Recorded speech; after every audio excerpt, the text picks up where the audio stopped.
สบายดีพี่น้องมาสุขุสุคนนะจ้ามื้อนี้เฮากลับมาร้านหมูกระทะพี่น้องมนเพิ่นถูกหวยเด้อพี่น้องเด้อเพิ่นพามาเลี้ยงจ้าขอบใจเพจน้ำพี่น้องขอบใจทั้งทั้งอ้ายเด้อพี่น้องเด้อที่พามาเลี้ยงหมูกระทะพี่น้องขอบใจขอให้โชคให้มานให้ร่ำให้รวยกว่าเก่าทั้งสองพ่อเมียเพิ่นสบายดีข้างพี่น้องกินหมูกระทะตัวน้อยFCก็สิมาด่าอ้นสิมาเว้าใส่อ้นอีกแล้วเนาะพี่น้องเธอน่ะเก่งแต่แดกเธอเก่งแต่กินนั่นแหละประมาณนั้นมาเป็นว่าเธอเฮ็ดได้อ้ายพามาเลี้ยงพามากินกับมาพี่น้องเป็นหยังกินแล้วแหละเวียกงานกับอ้ายเพิ่นก็หาให้อยู่พี่น้องแต่ว่ามันยังบ่ได้เนาะพี่น้องเนาะก็ให้เข้าใจเด้อพี่น้องเด้อมีกระดาษกันบ่โอ้ยมาพี่น้องมากินต่อเมื่อกี้นี่เอาเผ็ดเราเฮ็ดศูนย์โทรศัพท์เนาะศูนย์กล่องตกพี่น้องเอ้ยขอโทษขออภัยใน FC มีการขอบมุกขอบใจมนละลายพี่น้องไก่เผ็ดเพิ่นพามาเลี้ยงพี่น้องเพิ่นพามากินหมูกระทะเด้อพี่น้องเด้อก็เลยมากินเพราะว่าเสียงเพลงมันเป็นมาอุ่นก็เลยพากเอาเด้อพี่น้องเด้อเพิ่นถูก63พี่น้อง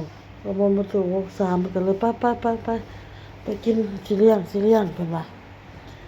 ขอบมุกขอบใจพี่น้องเอ้ยที่อ้ายเพิ่นซัพพอร์ตตลอดพี่น้องเอ้ยแล้วอ้นก็คือกันพี่น้อง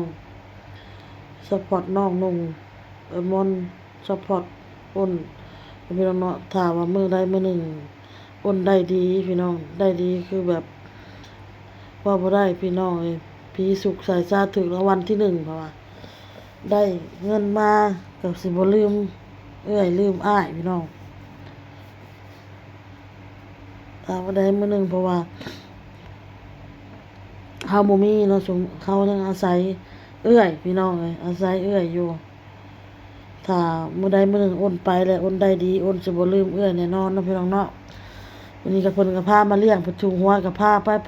กลับไปพี่น้องไปกินน้ำเพิ่นเด้อพี่น้องเด้อเรื่องพี่น้องหมูกระทะอยู่ทางไทยนี่มีกุ้งมีแมงกะพรุนพี่น้องมีอิหยังปูนังพี่น้องเพิ่นเอิ้นปูหยังว่าปูสิมันแซ่บๆนะพี่น้องมีครบหมดอยู่ลาวผัดบุฟเฟ่อยู่ลาวมันบ่ได้มีเด้อพี่น้องมีกะแลมนำแน่พี่น้องมีของหวานมีหมากไม้นำพี่น้องอยู่ไทยนะมีครบมนพาไปกินนี่หัวละ200กว่าบาทเด้อพี่น้องเด้อหัวละ200กว่าบาทพี่น้องพาไปกินแซ่บหลายพี่น้องแซ่บคักแมงกะพรุนก็กินแซ่บพี่น้องแมงกะพรุนนี่เวลาเอาย่ำมันสิกุดเนาะเรื่องเวียกเรื่องงานกับพี่น้องอ้ายเพิ่นก็ยังหาให้อยู่พี่น้องแต่มันก็ยังบ่ได้พี่น้องแต่ว่าหางานเมื่อวานนี่ก็เลยเข้าไปหาอยู่ในกลุ่มที่เจ้าลงแล้วเห็นแล้วเรียบร้อยเนาะโอนเราแซมาพี่น้องโอนใหญ่แซมาก็เลยให้มนต์ไก่เผ็ดนี่โทรไปติดต่อได้แล้วพี่น้องเพิ่นนัดให้โอนไปในวันที่23พี่น้องเนาะเพิ่นเปิดร้านนะวันที่23เพิ่นว่าอ้นต้องไปวันที่23แล้วเริ่มเฮ็ดงานเลยวันที่23น่ะเพิ่นเปิดร้านเนาะพี่น้องเนาะเพิ่นว่าคันว่าอ้นสิไปอีหลีแล้วเพิ่นสิยกเลิกโพสต์ออกเพิ่นสิท่าเอาเพิ่นว่าก็เลยว่าอ้นตกลงโอเคอ้นสิไปอยู่นำเพิ่นตกลงโอเคสิไปอยู่นำเพิ่นแล้วเนาะพี่น้องเนาะมาฮอดแล้วเรื่องบัตรเพิ่นสิแลนเฮ็ดบวกเฮ็ดบัตรให้เพิ่นว่าโอเคพี่น้องอ้นก็เลยวันที่23แต่ว่าอ้นต้องไปก่อนวันที่23พี่น้องอ้นต้องเดินทางวันที่20หรือว่าวันที่21เนาะพี่น้องเนาะ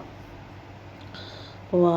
ได้แล้วติดต่อตกลงกับเพิ่นแล้วสิไปเนาะพี่น้องเนาะก็คือไปอ้นน่ะได้งานแล้วแต่เพิ่นนัดวันที่23เด้อพี่น้องเด้อไปเฮ็ดพี่น้องร้านขายส้มตำเนาะพี่น้องเนาะไปขายส้มตำ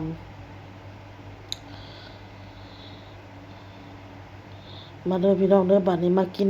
หมูกระทะนำกันเด้อมาเด้อน้องบอลออโต้กินฮอดลูกพี่น้อง